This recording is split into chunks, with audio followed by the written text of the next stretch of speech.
नमस्कार दोस्तों, मैं चंद्रशेखर पुरोहित मेरे YouTube चैनल एस्ट्रो लर्निंग में आपका हार्दिक स्वागत करता हूं। दोस्तों, ज्योतिष से जुड़ी बहुत सारी ऐसी चीज़ें हैं जो ज्योतिष सीखना चाहते हैं उनके लिए बहुत महत्व रखती है। हमारे इस चैनल के माध्यम से मैं वो छोटी छोटी चीज़ें और आधारभूत चीज़ें आपके सामने रखने का प्रयास कर रहा हूँ। आप इन्हें ज़रूर पसंद करेंगे और मुझे उत्साह प्रदान करेंगे। तो दोस्तों, ज्योतिष में बहुत सारी ऐसी चीज़ें हैं जो हमें जानना बहुत ज़रूरी है। किस तरह से हम उन चीज़ों को समझ करके आगे बढ़ सकते हैं, सीख सकते हैं। आपने देखा होगा ज्योतिष के अंदर क्या होता है, किसी भी जन्म पत्रिका का जो स्वरूप है वो इस तरह से होता है। यहाँ हम उत्तर भारतीय पद्धति के हिसाब से जो स्वरूप है उसके बारे में ही चर्चा करेंगे। तो हमारे उत्तर भारत में इस तरह का कुंडली का स्वरूप होता है जिसमें 12 भाव दर्शाए जाते हैं और हर भाव में अलग अलग अंक निर्धारित किए जाते हैं। तो दोस्तों, कुंडली का जो ये भाव है सबसे ऊपर, ये भाव लग्न भाव कहलाता है। यहाँ पर जो भी राशि 1, 2, 3, 4, 5 से लेकर के 12 तक जो भी यहाँ अंक लिखा होगा वो इस लग्न का स्वामी बनेगा। तो 12 राशियाँ कौन सी होती है? मेष, वृष, मिथुन, कर्क, सिंह, कन्या, तुला, वृश्चिक, धनु, मकर, कुंभ और मीन। ये 12 राशियां हैं।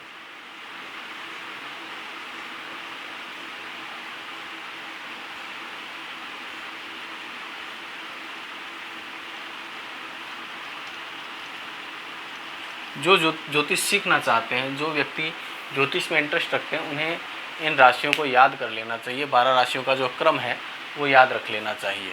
अब हम यहाँ देखते हैं, मेष राशि जो होती है उसका स्वामी होता है मंगल, वृषभ का शुक्र, मिथुन का बुध, कर्क का चंद्रमा, सिंह का सूर्य,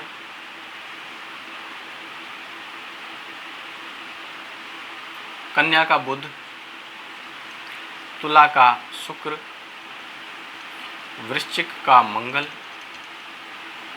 धनु का गुरु, मकर का शनि, कुंभ का भी शनि और मीन का गुरु। ये राशियां हैं और ये राशि के स्वामी हैं। तो कहने का तात्पर्य है कि ये जो लग्न, ये कुंडली जो बनती है उसमें क्या है, अगर हम यहाँ 1 लिखेंगे तो यह कुंडली मेष लग्न की बन जाएगी। अगर यहाँ हम 2 लिखेंगे तो यह कुंडली 2 यानी कि वृष लग्न की कुंडली बन जाएगी। यहाँ 3 लिखेंगे तो यह कुंडली मिथुन लग्न की कुंडली बन जाएगी। तो जो यहाँ अंक लिखा होगा उतने ही लग्न की वो कुंडली बन जाएगी। जैसे यहाँ 12 लिखूंगा तो ये कुंडली मीन लग्न की बन जाएगी। और यहाँ पे जो अंक लिखा होगा, जैसे मैंने यहाँ 1 लिखा तो ये एक लग्न का मतलब हो गया मेष लग्न। मेष लग्न की कुंडली बनी और लग्नेश कौन हो गया? मंगल। तो पहले भाव का जो लॉर्ड होता है उसे हम लग्नेश कहते हैं। तो ये मेष लग्न की कुंडली लग्नेश मंगल हो गया। अगर यहाँ 2 लिखूंगा तो लग्नेश हो जाएगा शुक्र, वृष लग्न की कुंडली। 3 लिखूंगा तो मिथुन लग्न की कुंडली होगी, लग्नेश हो जाएगा बुध। 4 नंबर लिखूंगा तो कर्क लग्न की कुंडली, लग्नेश हो जाएगा चंद्रमा। इसी तरह से 5, 6, 7, 12 तक हम यहाँ लिख सकते हैं। तो इस तरह से हम किसी भी कुंडली को प्रदर्शित करते हैं। अब देखिए दोस्तों, यहाँ पर क्या है, एक बहुत महत्वपूर्ण समझने की चीज़ है कि अगर मैं यहाँ पर 1, 2, 3, 4, 5, 6, 7, 8, 9, 10, 11, 12 इस तरह से अंक प्रदर्शित करूँ तो ये जो कुंडली बनेगी ये एक विशेष कुंडली है। यहाँ पर 1 नंबर की जगह 1 लिखा है, 2 नंबर की जगह 2 लिखा है, 3 नंबर की जगह 3 लिखा है। ये व्यवस्थित कुंडली है। समय में जैसे चेंजेस होते हैं, परिवर्तन होते हैं, तो यहाँ पर अंकों का भी परिवर्तन हो जाता है। जैसे यहाँ पे 2 नंबर लिखा होगा तो 2, 3, 4, 5, 6, 7, 8 इस तरह से हो जाएगा। 3 लिखूँगा तो 3, 4, 5, 6, 7 इस तरह से। 4 लिखूँगा तो 4, 5, हमें आगे बढ़ना है और यहाँ पर आकर के समाप्ति। तो ये कुंडली के जो 12 भाव है, ये 12 भाव अपना अलग अलग महत्व रखते हैं। हर भाव से संबंधित कुछ चीज़ें होती हैं। प्रथम भाव हमारे शरीर को, हमारी देह को प्रदर्शित करता है। द्वितीय भाव धन को प्रदर्शित करता है, कुटुंब को प्रदर्शित करता है, हमारी वाणी को दर्शाता है। तीसरा भाव हमारे पराक्रम, छोटे भाई बहन, इनको दर्शाता है।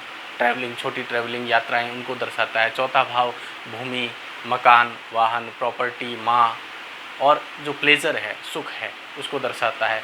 पंचम भाव जो है संतान का भाव है, पेट का स्थान है। साथ ही जुए, सट्टे, स्पेकुलेशन का भाव है। छठा भाव रोग, ऋण, शत्रु का भाव है। सातवां भाव विवाह का, पार्टनर का, जीवन साथी का भाव है।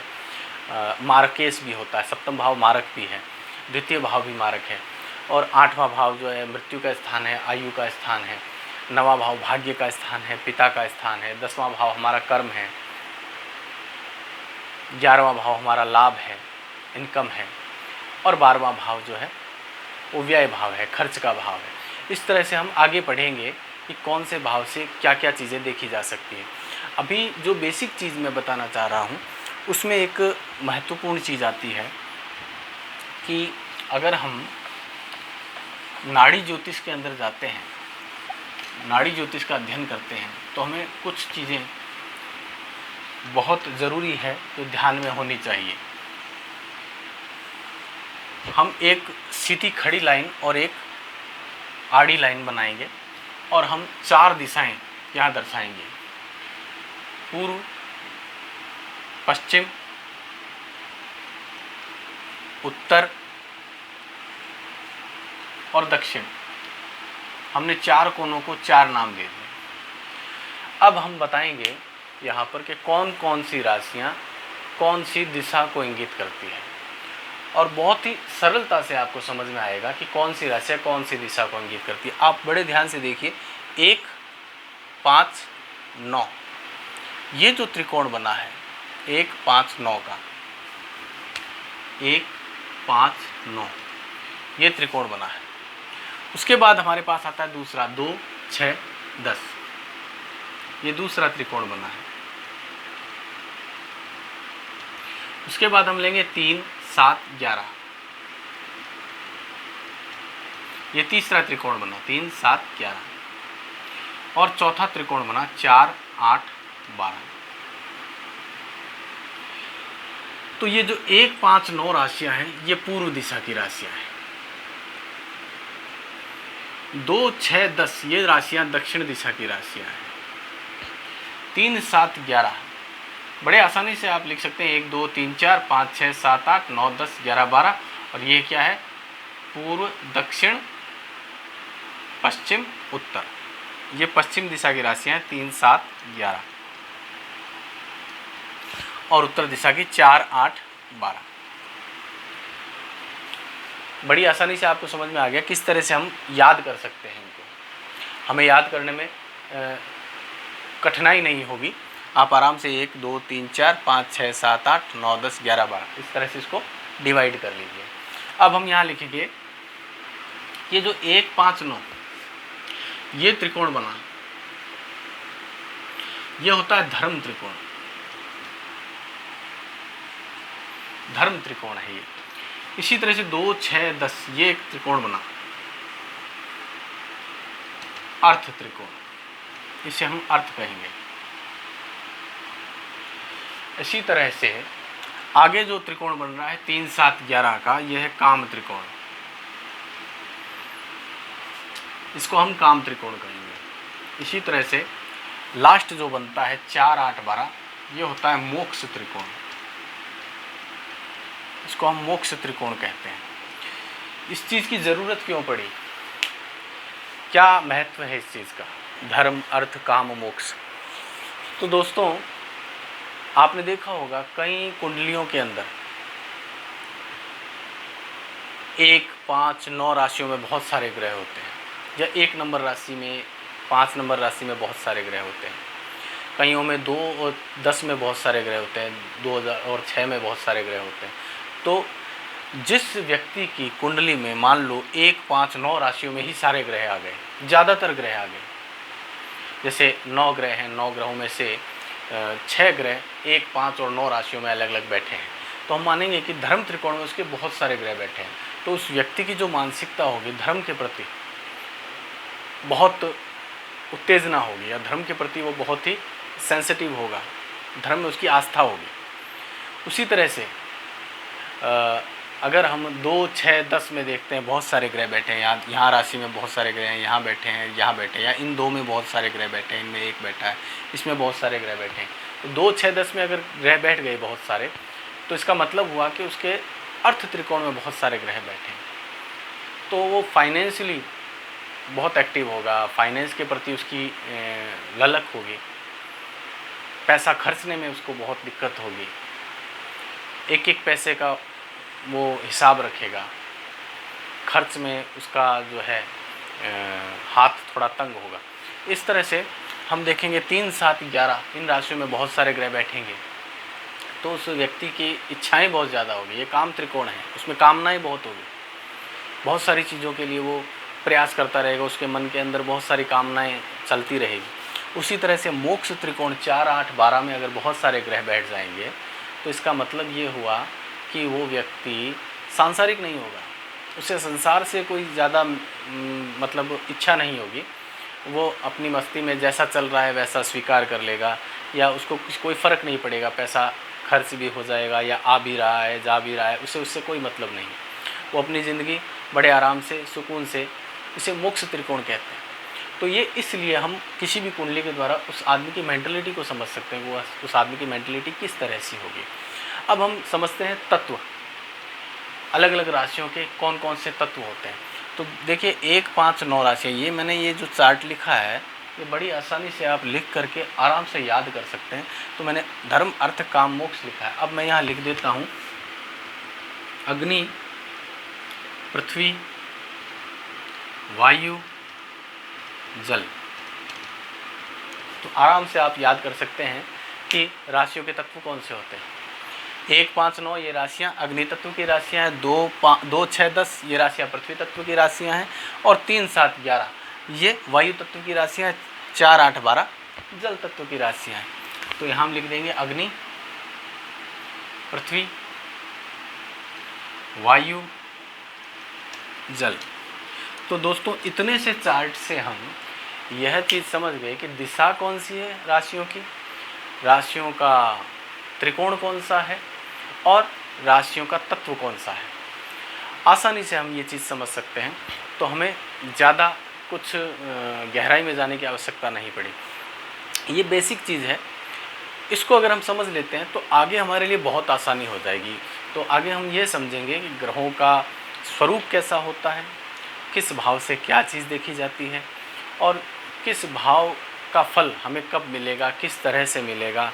कुंडली को हम देखते हैं तो हमें सर्वप्रथम क्या चीज़ देखनी चाहिए। तो व्यक्ति कोई प्रश्न पूछ रहा है तो उस प्रश्न से रिलेटेड यस या नो की संभावना कितनी है, क्या है, ये सब चीज़ें हम आगे धीरे धीरे सीखने का प्रयास करेंगे। तो इस हमारे YouTube चैनल एस्ट्रो लर्निंग के माध्यम से मैं आपको ये छोटी छोटी चीज़ें, जो बेसिक फंडामेंटल चीज़ें पहले क्लियर करूँगा। उसके बाद में हम आएंगे कुंडली के अलग अलग स्वरूपों को समझने का प्रयास। जैसे कुंडली के स्वरूप होते हैं, लग्न कुंडली है, नवमांश कुंडली है, दशमांश कुंडली है, देशकारण कुंडली है, त्रिशांश कुंडली है, अलग अलग जो चक्र हैं षडवर्ग में, उनके बारे में भी चर्चा करेंगे। और मेरा एक निवेदन है कि ज्योतिष से जुड़े जो व्यक्ति हैं या ज्योतिष जो सीख रहे हैं, तो सबसे पहले हम अपने अगले वीडियो में जो चीज़ समझने का प्रयास करेंगे वो है पंचांग।